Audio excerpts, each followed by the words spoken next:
Guys നമ്മളിന്നുള്ളത് ഷെഫീൽഡിലെ graves പാർക്കിലാണ്. ഗ്രേവ്സ് പാർക്ക് എന്ന് പറയുന്നത് ഷെഫീൽഡിലെ ലാർജസ്റ്റ് പാർക്കാണ്. 248 ഏക്കേഴ്സ് ഉണ്ട് ഇതിൻ്റെ ടോട്ടൽ ഏരിയ എന്ന് പറയുന്നത്. അപ്പം ഇന്ന് ഞങ്ങൾ മെയിനായിട്ട് വന്നിരിക്കുന്നത് ഇവിടുത്തെ ആനിമൽ ഫാം ഉണ്ട്, അത് എക്സ്പ്ലോർ ചെയ്യാൻ വേണ്ടിയിട്ടാണ്. ആനിമൽ ഫാം ഇവിടെ ടോട്ടലി ഫ്രീ ആണ്. ഗ്രേവ്സ് പാർക്ക് എല്ലാം നമുക്ക് ടോട്ടലി ഫ്രീ ആണ്. പിന്നെ ഇവിടെ അതർ ആക്ടിവിറ്റീസ്, കുട്ടികൾക്ക് പറ്റിയ ഒരുപാട് ആക്ടിവിറ്റീസ് ഉണ്ട്. പാർക്കുണ്ട്, ഗ്രീൻ ഓപ്പൺ സ്പേസസ് ഒരുപാടുണ്ട്, സ്ട്രീംസ് ഉണ്ട്. അപ്പോൾ ഇന്ന് മെയിനായിട്ട് നമുക്ക് ആനിമൽ ഫാം ഒന്ന് ചുറ്റിക്കറങ്ങി കാണാം. അപ്പോൾ ഇന്ന് നിങ്ങളും ഞങ്ങളോടൊപ്പം ഈ ഗ്രേവ്സ് പാർക്കും അതിലെ കാഴ്ചകളും ആനിമൽ ഫാംസും എല്ലാം എക്സ്പ്ലോർ ചെയ്യാൻ വേണ്ടിയിട്ട് നമുക്ക് പോവാം. അപ്പോൾ ഇതാണ് നമ്മുടെ പാർക്കിൻ്റെ എൻട്രൻസ്. ഷെഫീൽഡ് സിറ്റി സെൻറ്ററിൽ നിന്ന് ഏകദേശം 30 മിനിറ്റ്സ് ഓഫ് ബസ് റൈഡാണുള്ളത് പാർക്കിലേക്ക്. അപ്പോൾ അതിൻ്റെ ഫ്രണ്ടിൽ തന്നെ ബസ് സ്റ്റോപ്പ് ഉണ്ട്. സോ ട്രാൻസ്പോർട്ടേഷനൊന്നും യാതൊരു പ്രശ്നമില്ല. അത് കഴിഞ്ഞ് ഞങ്ങൾ അവിടെ എത്തിക്കഴിഞ്ഞിട്ട് ഫസ്റ്റ് തന്നെ നമ്മൾ കയറി എൻട്രൻസിൻ്റെ ചേർന്നിട്ട് തന്നെയാണ് ആനിമൽ ഫാം ഉള്ളത്. അപ്പോൾ നമ്മൾ ഫസ്റ്റ് തന്നെ ആനിമൽ ഫാമിൽ കാണാമെന്ന് വിചാരിച്ച് പോയി. കാരണം അതായിരുന്നു നെയ്തനും ഏറ്റവും കൂടുതൽ ഇഷ്ടം. അവൻ ആനിമൽസിനെ കാണണമെന്ന് പറഞ്ഞിട്ടാണ് നമ്മളിങ്ങോട്ട് വന്നത് തന്നെ. കയറി വരുന്നിടത്ത് തന്നെ കുറച്ച് ഡക്സും ഹെൻ അങ്ങനെയുള്ള കുറച്ച് ബേർഡ്സൊക്കെയാണ് ഉള്ളത്. പിന്നെ നമ്മൾ ഫാമിൻ്റെ അകത്തേക്ക് എൻ്റർ ചെയ്യാണ്. അകത്തേക്ക് എൻ്റർ ചെയ്യുമ്പോൾ തന്നെ ആദ്യം കാണുന്നത് കുറച്ചധികം ആടുകളെയൊക്കെ ഇട്ടിരിക്കുന്ന ഒരു സ്പേസാണ്. നല്ല കുറേ കാലമായിട്ടോ ശരിക്കും പറഞ്ഞാൽ നാട്ടിൽ നിന്ന് വന്നതിന് ശേഷം ഈ ആടുമാടുകളെയൊന്നും കണ്ടിട്ടേ ഇല്ല, ഇതുപോലെ അടുത്ത് കാണാൻ കിട്ടിയിട്ടില്ല. അപ്പോൾ ഇത് എല്ലാവരും വന്നിട്ട് അതിനെ ടച്ച് ചെയ്യുകയും തലോടും ഒക്കെ ചെയ്യുന്നുണ്ട്. അതതിനനുസരിച്ച് അതിന് നിന്ന് തരുന്നുണ്ട് കേട്ടോ. നെയ്തനും അതിനെ ആദ്യം ടച്ച് ചെയ്ത് നോക്കാൻ കുറച്ച് പേടിയായിരുന്നെങ്കിലും അവനിഷ്ടമാണ് ടച്ച് ചെയ്ത് നോക്കാൻ. പക്ഷേ ആദ്യം അത് എന്തെങ്കിലും ചെയ്യുമോ എന്നുള്ള പേടിയായിരുന്നു അവന്. പിന്നെ അവൻ ഓക്കെ ആയി.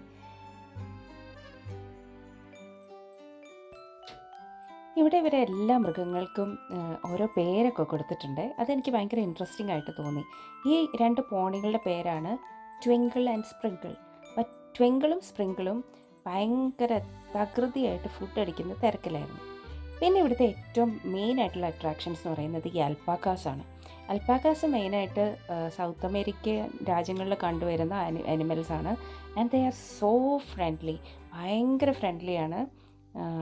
നമ്മൾ ഫുഡൊക്കെ നമുക്ക് ഇവരെ ഫീഡ് ചെയ്യാനുള്ള ഫുഡ് അവിടുന്ന് വാങ്ങാൻ കിട്ടും. അവിടെ ഒരു സ്റ്റോറുണ്ട്.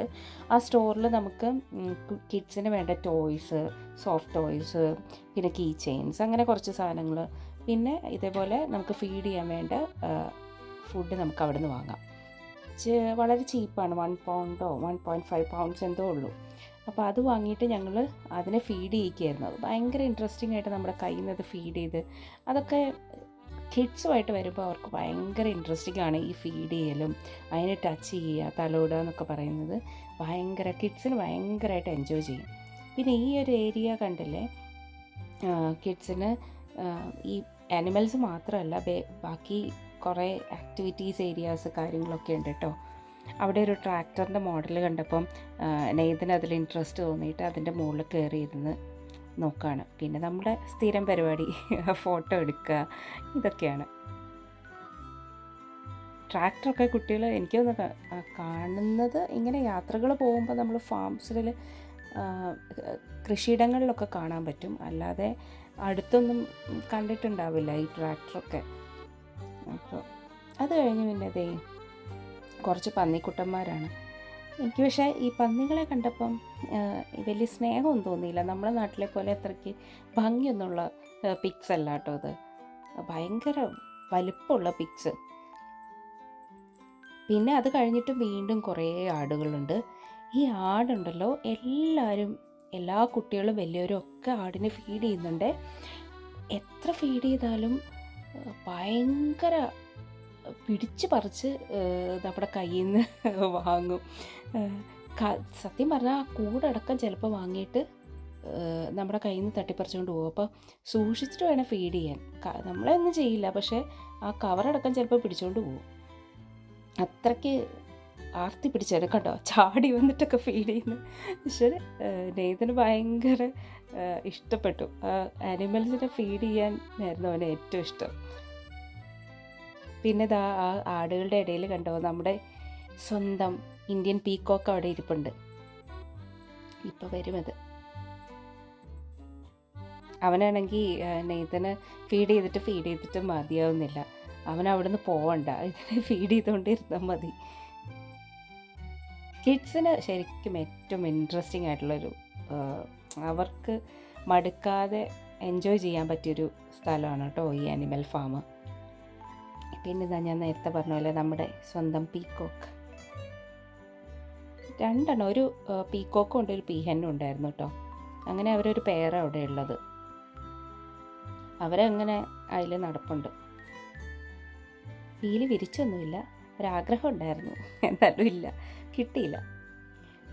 പിന്നെ കണ്ടില്ലേ, ഇതൊക്കെ ചെമ്മരിയാട്ടിൻ കുട്ടികളാണ് എല്ലാം. ഈ പ്രത്യേകിച്ച് ഞങ്ങൾ പോയ സമയം എന്ന് പറയുന്നത് കുട്ടികൾക്ക് സ്കൂളിൽ ടേം ലീവിൻ്റെ സമയമായിരുന്നു. അതുകൊണ്ട് എല്ലാവരും ഫാമിലിയായിട്ട് കിഡ്സായിട്ടാണ് അവിടെ വന്നിരിക്കുന്നത്. കൂടുതലും കിഡ്സായിരുന്നു ഉണ്ടായിരുന്നത്. അവരെല്ലാവരും നല്ല എൻജോയ് ചെയ്തിട്ടുണ്ട്. ഇതൊരു തരം ഹൈലാൻഡ് ക്യാറ്റിലാണ്, സ്കോട്ട്ലൻഡ് ബ്രീഡാണ്. ഈ ഒരാടിൻ്റെ കാര്യം എടുത്ത് പറയാതിരിക്കാൻ പറ്റില്ല. ആര് വന്നാലും അതെ തല ഇങ്ങനെ നമ്മുടെ അടുത്തേക്ക് നീട്ടി പിടിച്ച് ഇങ്ങനെ നിന്ന് തരും. അതിന് ഫുഡോ കാര്യങ്ങളോ ഒന്നും വേണ്ട, ഫീഡ് ചെയ്യാനുള്ള ആക്രാന്തമൊന്നും കാണിക്കുന്നില്ല. പക്ഷേ ഇങ്ങനെ തലോടാൻ വേണ്ടിയിട്ട് ഇങ്ങനെ നിന്ന് തരും. ഇത് ശരിക്കും ആര് വന്നാലും തല ഇങ്ങനെ ചെരിച്ച് നമ്മുടെ അടുത്തേക്ക് നിന്ന് തരും. ഭയങ്കര സ്നേഹം ആഗ്രഹിക്കുന്ന ഒരാടാണെന്ന് തോന്നുന്നു. എത്ര നേരം വേണമെങ്കിലും അങ്ങനെ നിൽക്കും കേട്ടോ. നമ്മൾ മാത്രമല്ല, അവിടെ വരുന്നവർ ഇതിങ്ങനെ നിന്ന് തരുന്ന കാണുമ്പോൾ ഇങ്ങനെ ഒരുപാട് നേരം നിന്ന് അതിനിങ്ങനെ കെയർ ചെയ്ത് തലോടി കൊടുക്കുന്നുണ്ട്. ഭയങ്കര സോഫ്റ്റായിട്ടുള്ള ഒരാട്. അതിങ്ങനെ നോക്കിയാൽ നമുക്ക് കാണുമ്പോൾ തന്നെ അറിയാം എന്ത് കാര്യമായിട്ടാണ് നിന്ന് തരുന്നതെന്ന്. ഇതിനെ കുറേ നേരം കെയർ ചെയ്തു അവിടെ നിന്നിട്ട്.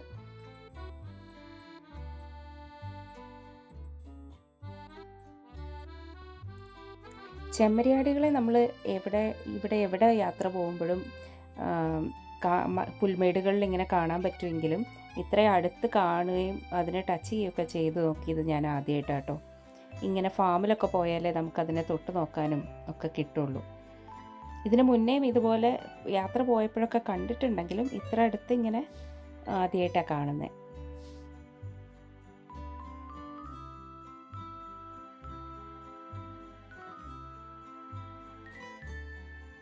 ഇതൊക്കെ ആ ഹൈലാൻഡ് സ്കോട്ടിഷ് ബ്രീഡിൽ പെടുന്ന ക്യാറ്റിലാണ് കേട്ടോ. ഇതിന് ഭയങ്കര എത്ര ഹൈ കോൾഡ് വരെ വിത്ത്സ്റ്റാൻഡ് ചെയ്യാൻ പറ്റുമെന്നാണ് പറയുന്നത്. പിന്നെ ഇത് ഈ ഒരു ഏരിയ എന്ന് പറയുന്നത് ഒരു പാവ ഒരു കുഞ്ഞി കങ്കരും ഉണ്ട്, പിന്നെ കുറച്ച് യമുവാണുള്ളത്. സത്യം പറഞ്ഞാൽ എനിക്ക് ആ കങ്കര കുഞ്ഞിനോട് ഭയങ്കര സങ്കടം തോന്നി കേട്ടോ. കാരണം അവിടെ വേറെ കങ്കരൂസ് ഒന്നുമില്ല, ഇത് മാത്രം ഒറ്റയ്ക്ക് ഒരു മൂടിയായിട്ടിരിക്കുന്ന പോലെ എനിക്ക് തോന്നി. എനിക്കങ്ങനെ തോന്നിയതായിരിക്കും, പക്ഷെ എനിക്കെന്തോ ഒരു സുഖം തോന്നിയില്ല. കണ്ടില്ലേ പാവം, അതിന് വേറെ ഒരു കൂട്ടോ കമ്പനിയോ ഒന്നുമില്ല. അതിങ്ങനെ പാവം ചാടുന്നു പോലുമില്ല, ഒറ്റയ്ക്ക് ഇങ്ങനെ ചെറുതായിട്ട് പുല്ലൊക്കെ തിന്ന് പതുക്കയിൽ നടക്കുന്നുണ്ട്. എനിക്ക് സങ്കടം തോന്നി.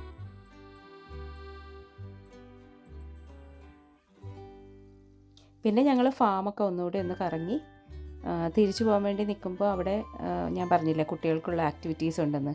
അപ്പോൾ ഇതിന് താറാവും കുഞ്ഞുങ്ങളെ പെറുക്കിയെടുത്തോണ്ടിരിക്കുകയാണ്. അങ്ങനെ അവന് കളിച്ചിട്ട് കിട്ടിയതാട്ടോ ബോൾ. ഒരുവിധം എല്ലാ കിഡ്സിനും അവർ ആ ബോൾ കൊടുക്കുന്നുണ്ട്, കളിച്ച് ജയിച്ചാലും ഇല്ലെങ്കിലും ഒക്കെ.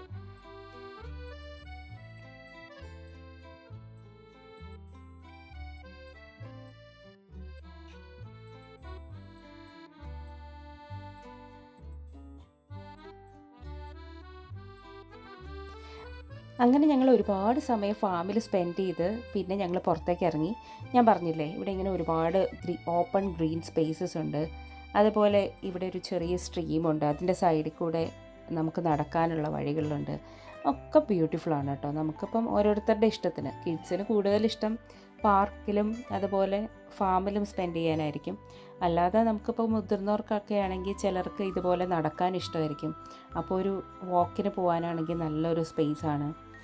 പിന്നെ ഈ സ്ട്രീമിൻ്റെ സൈഡിൽ കൂടെയുള്ള ഈ ചെറിയ പാത നേരെ എത്തിച്ചേരുന്നത് ഒരു വുഡ്ലാൻഡ് സ്പേസിലേക്കാണ്. നിറയെ മരങ്ങളായിട്ട് ശരിക്കൊരു കാടിൻ്റെ ഇഫക്റ്റ് തരുന്ന ഒരു സ്പേസിലേക്കാണ് നമ്മൾ എത്തിച്ചേരുന്നത്.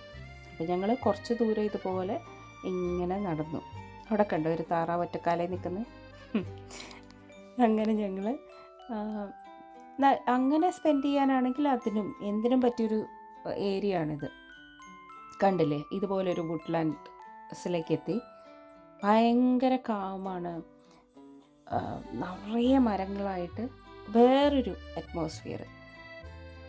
ശരിക്കും ഞാൻ പറഞ്ഞില്ലേ, ഇത് ഒരു 248 ഏക്കേഴ്സിൽ പരന്ന് കിടക്കുന്നതാണ്. എനിക്ക് തോന്നുന്നു അതിൻ്റെ ഒരു മേജർ സ്പേസ് ഈ വുഡ്ലാൻഡ്സ് ആയിരിക്കും. പക്ഷേ ഞങ്ങൾ വുഡ്ലാൻഡ് അധികം എക്സ്പ്ലോർ ചെയ്യാൻ വേണ്ടിയിട്ട് അതിനുള്ള സമയം ഞങ്ങൾക്കന്ന് കിട്ടിയില്ല. കാരണം ഞങ്ങൾ ഇന്ന് കോൺസെൻട്രേറ്റ് ചെയ്തിരിക്കുന്നത് ആയിരുന്നു. അപ്പോൾ അതുകൊണ്ട് തന്നെ വുഡ്ലാൻഡ്സ് ഞങ്ങൾ ചെറുതായിട്ടൊന്ന് കുറച്ച് ദൂരം നടന്നിട്ട് പിന്നെ തിരിച്ചു പോവുക ചെയ്തത്. അത്രയും ടൈം നമുക്കുണ്ടായിരുന്നില്ല. പക്ഷേ അതുകൂടി കവർ ചെയ്യുകയാണെങ്കിൽ അടിപൊളിയായിരിക്കും എന്ന് എനിക്ക് തോന്നുന്നത്. കാരണം ഈ ഒരു ഇഫക്റ്റിൽ കുറച്ചധികം ദൂരം നമുക്കതിൽ കറങ്ങി നടക്കാനുണ്ട്. അപ്പോൾ അത് ഞങ്ങൾ അധികം ചെയ്തില്ല. ബട്ട് സ്റ്റിൽ ഫാമിലി ആയിട്ട് വന്ന് ചിൽ ഔട്ട് ചെയ്യാൻ പറ്റിയ, നന്നായിട്ട് എൻജോയ് ചെയ്യാൻ ഒരു ഡേ പുറത്ത് പോകണമെങ്കിൽ അതിന് പറ്റിയൊരു ബെസ്റ്റ് ഓപ്ഷനാണ് ഈ ഗ്രേവ്സ് പാർക്ക്. കാരണം കിഡ്സിനും അവർക്കും മടിക്കില്ല, നമുക്കും മടിക്കില്ല. അത്രയും നല്ലൊരു റിഫ്രഷിംഗ് ആയിട്ടുള്ള ഒരു സ്പേസാണ്. ഞങ്ങൾ അധികം ദൂരമൊന്നും ഇങ്ങനെ പോയി നോക്കിയില്ല കേട്ടോ. ഇതൊരുപാട് ശരിക്കും നടക്കാനുണ്ട്, പക്ഷേ അധിക ദൂരം പോയില്ല. ഒന്നാമത്തെ കാര്യം നെയ്തനും അടുത്തിരുന്നു. അപ്പോൾ അങ്ങനെ നമ്മൾ തിരിച്ചു പോകാമെന്ന് വിചാരിച്ചു.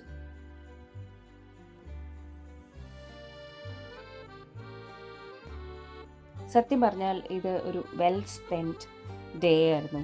എല്ലാവരും ഹാപ്പി ആയിരുന്നു.